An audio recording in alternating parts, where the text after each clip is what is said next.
मैं अपने बच्चे को डस्टबिन में फेंक देती हूँ। मैं भी अपने बच्चे को डस्टबिन में फेंक देती हूँ। और मैं भी अपने बच्चे को डस्टबिन में फेंक देती हूँ। ओए पागल लड़कियों, तुमने अपने बच्चों को डस्टबिन में क्यों फेंका? ये हमारे बच्चों के रूप में राक्षस हैं। रुको, मैं अभी चेक करता हूँ। रोबोट बेटा जल्दी आके चेक करो। अरे हाँ, ये तो सच में राक्षस है, तुम जा सकती हो।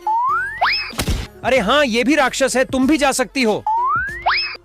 ओ लड़की, ये तो असली का बच्चा है, तो इसे क्यों डस्टबिन में डाला? क्योंकि ये मेरा सौतेला बेटा है। तुझे भी पिंजरे में बंद कर दूंगा।